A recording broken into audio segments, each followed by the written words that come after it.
বিসমিল্লাহির রহমানির রহিম। সকলকে স্বাগতম জানাচ্ছি। আমি মোহাম্মদ ফয়সাল আহমেদ ফরাজি। প্রিয় শিক্ষার্থী, স্ক্রিনে কিছু ছবি তোমাদেরকে দেখাচ্ছি, লক্ষ্য করো তো ছবিগুলো সম্পর্কে কোনো আইডিয়া পাচ্ছ কিনা। আশা করি এই ছবিগুলোর সাথে কিছুটা তোমাদের একটা ধারণা আছে। এতক্ষণে অনুমান করতে পারছো আমরা কোন বিষয়টা নিয়ে আলোচনা করতে পারছি। আমাদের আজকের আলোচ্য বিষয় হচ্ছে ভার্চুয়াল রিয়েলিটি বা কাল্পনিক জগৎ, যাকে আমরা সংক্ষেপে ভিআর বলি। এখান থেকে আমরা যে বিষয়গুলো শেখার চেষ্টা করব তা হচ্ছে ভার্চুয়াল রিয়েলিটি সম্পর্কে একটি ধারণা নিব, ভার্চুয়াল রিয়েলিটি ব্যবহারের ক্ষেত্র এবং প্রাত্যহিক জীবনে এই ভার্চুয়াল রিয়েলিটির ইতিবাচক এবং নেতিবাচক প্রভাবগুলো বিশ্লেষণ করতে পারব।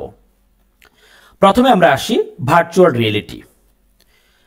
হার্ডওয়্যার ও সফটওয়্যার সমন্বয়ে কম্পিউটার সিস্টেমের মাধ্যমে কোনো একটি পরিবেশ বা ঘটনার বাস্তব ভিত্তিক বা ত্রিমাত্রিক চিত্রভিত্তিক রূপায়ণ হলো ভার্চুয়াল রিয়েলিটি। কম্পিউটার প্রযুক্তির মাধ্যমে কৃত্রিম পরিবেশকে এমনভাবে তৈরি ও উপস্থাপন করা হয় যা ব্যবহারকারীর কাছে একদম সত্য বা বাস্তব বলে মনে হয়। আমরা এটাকে একটু অন্যভাবে যদি একটু সংজ্ঞায়িত করি, প্রকৃত অর্থে বাস্তব নয়, কিন্তু বাস্তবের চেতনা উদ্রেককারী বিজ্ঞান নির্ভর কল্পনাকে ভার্চুয়াল রিয়েলিটি বলে। এই ভার্চুয়াল রিয়েলিটির কয়েকটি সমার্থক নাম বলতে পারি, যেমন অনুভবে বাস্তবতা কিংবা কল্প বাস্তবতা, আর একে আমরা সংক্ষেপে ভিআর বলে থাকি। ভার্চুয়াল রিয়েলিটি মূলত কম্পিউটার প্রযুক্তি ও সিমুলেশন তত্ত্বের উপর প্রতিষ্ঠিত।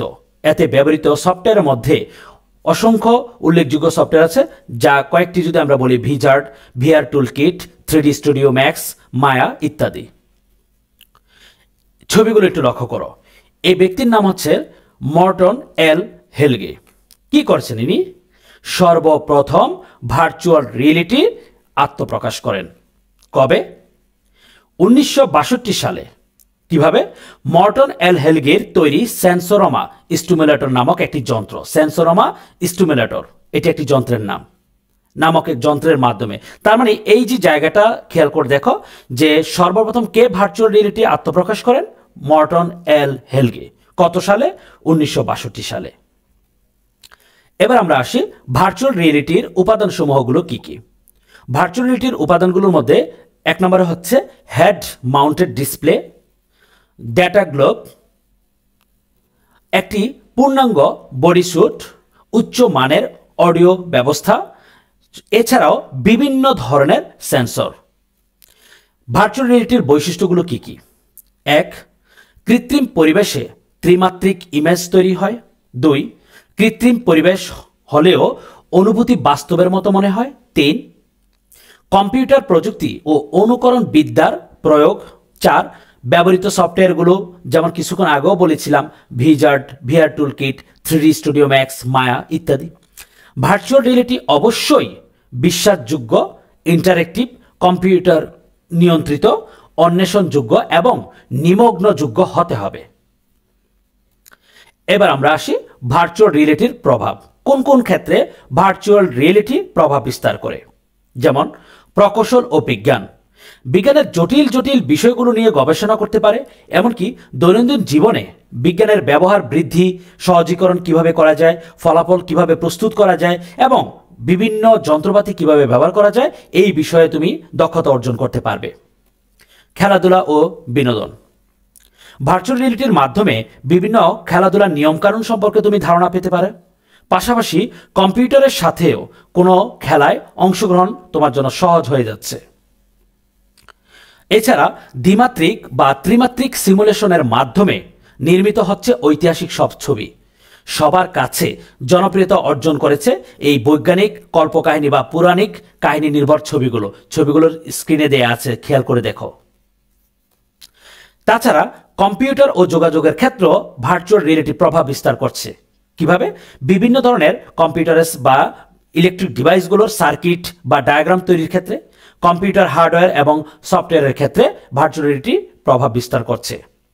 ব্যবসা বাণিজ্য, যেমন ব্যবসায়িক কর্মচারীদের বিভিন্ন বিষয়ের উপর প্রশিক্ষণ প্রদান, কাল্পনিকভাবে প্রশিক্ষণ প্রদান, কিভাবে উৎপাদিত বা প্রস্তাবিত পণ্যের কৌণিক ব্যবস্থাপনা করা যায় সেই বিষয়ে তোমার প্রশিক্ষণ দেয়া যায়।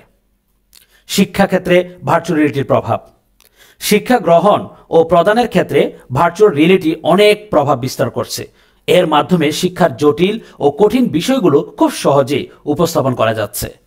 পাঠদানের বিষয়টি সহজে চিত্তাকর্ষক ও হৃদয়গ্রাহী করে উপস্থিত হচ্ছে।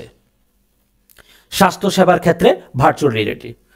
বর্তমান চিকিৎসা ক্ষেত্রে ভার্চুয়াল রিয়েলিটির ব্যবহার অন্যতম, অর্থাৎ ভার্চুয়াল রিয়েলিটির অন্যতম একটি ব্যবহারের ক্ষেত্রই হচ্ছে চিকিৎসা বিজ্ঞান। আর এই প্রযুক্তিতে সিমুলেশনের মাধ্যমে জটিল জটিল সার্জারি অত্যন্ত সূক্ষ্মভাবে সম্পন্ন করা সম্ভব হচ্ছে।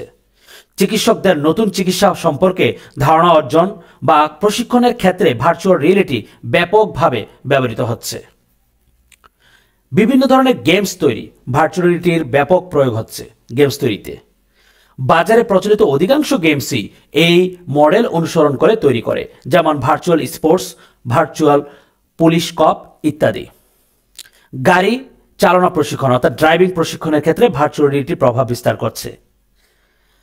গাড়ি চালানোর বিভিন্ন বিষয়ে এখন একজন প্রশিক্ষণার্থী দক্ষতা অর্জন করতে পারছে, ফলে প্রশিক্ষণার্থী দ্রুত গাড়ি চালানো শিখতে পারছে। সেনাবাহিনী, বিমান বাহিনী, নৌবাহিনীর বিভিন্ন প্রশিক্ষণের ক্ষেত্রে ভার্চুয়াল রিয়েলিটির প্রভাব বিস্তার করছে, যেমন অস্ত্র চালনা, আধুনিক যুদ্ধাস্ত্রের ব্যবহার, রাতে যুদ্ধ পরিচালনা, শত্রুর অবস্থান নির্ধারণ, বিমান চালনা, প্যারাশুট ব্যবহার, ডুবোজাহাজ চালনা ইত্যাদির প্রশিক্ষণ প্রদানের ক্ষেত্রে ভার্চুয়াল রিয়েলিটি এখন গুরুত্বপূর্ণ ভূমিকা পালন করছে। নগর পরিকল্পনা। একটি সুন্দর নগর পরিকল্পনার উন্নয়নের রূপরেখায়ও তোমার এই ভার্চুয়াল রিয়েলিটির প্রভাব বিস্তার করছে। নগরটি কেমন হবে, যাতায়াত ব্যবস্থা কেমন হবে, তার আনুষঙ্গিক ভবনের ডিজাইন কেমন হবে, এই সকল কিছু তুমি পূর্ব থেকেই ধারণা নিতে পারবে। মহাশূন্য অভিযান। এই প্রযুক্তি প্রয়োগ করে ত্রিমাত্রিক সিমুলেশন তৈরির মাধ্যমে তুমি মহাকাশ বা জ্যোতির্বিজ্ঞানের ছাত্র শিক্ষকরা সৌরজগৎ, মহাকাশের গ্রহ বা গ্রহাণুপুঞ্জের অবস্থান, গঠন, প্রকৃতি ও গতিবিধি, গ্রহের মধ্যস্থিত বিভিন্ন বস্তু বা প্রাণের অস্তিত্ব উপস্থিতি সম্পর্কে খুব সহজেই ধারণা অর্জন করতে পারবে। ইতিহাস ও ঐতিহ্য রক্ষা। ইতিহাস ও ঐতিহ্য রক্ষার জন্য জাদুঘরে ভার্চুয়াল রিয়েলিটি এখন প্রয়োগ হচ্ছে, ফলে বিভিন্ন দেশ থেকে বা বিভিন্ন স্থান থেকে আগত দর্শনার্থীরা তা দেখে মুগ্ধ হচ্ছেন ও বিভিন্ন বিষয় সম্পর্কে বাস্তব ধারণা লাভ করছেন। এবার আমরা জানব প্রাত্যহিক জীবনে ভার্চুয়াল রিয়েলিটি নেতিবাচক কিছু প্রভাব। এতক্ষণ আমরা যে ভার্চুয়াল রিয়েলিটির উপাদানগুলো নিয়ে আলোচনা করেছিলাম, এগুলো প্রত্যেকটাই আমরা পজিটিভভাবে চিন্তা করছি, কিন্তু এর বাইরেও আমাদের কতগুলো নেতিবাচক প্রভাব বিস্তার করছে। এক, চড়া দাম বা জটিলতা, অর্থাৎ ভার্চুয়াল রিয়েলিটির যে উপকরণগুলো আছে এগুলো চড়া দাম দিয়ে তোমাকে সংগ্রহ করতে হয়, পাশাপাশি এগুলো সেটিংস বা ইনস্টল করাটা জটিলতার সৃষ্টি হয়। 2 নম্বর, স্বাস্থ্যের জন্য ক্ষতিকারক। যেহেতু প্রতিটি উপকরণ আমাদের শরীরের সাথে সম্পৃক্ত থাকে, তাই এগুলো বেশি ব্যবহারে আমাদের স্বাস্থ্যের ক্ষতি দেখা দিচ্ছে। কল্পনার জগতে বিচরণ। ভার্চুয়াল রিয়েলিটির মাধ্যমে কাল্পনিক যে পরিবেশটা আমরা পাচ্ছি, ক্ষেত্র বিশেষে অনেকে আমরা সেখান থেকে আর বেরিয়ে আসতে পারি না, যার ফলে দেখা গেছে আমাদের নেতিবাচক প্রভাব বিস্তার করছে। মনুষ্যত্বহীনতা। কাল্পনিকভাবে আমরা এই ভার্চুয়াল রিয়েলিটির প্রয়োগের ফলে আমাদের অনেকে চিন্তা চেতনায় পরিবর্তন চলে আসে, যার ফলে দেখা গেল যে আমাদের মনুষ্যত্ব লোপ পায়।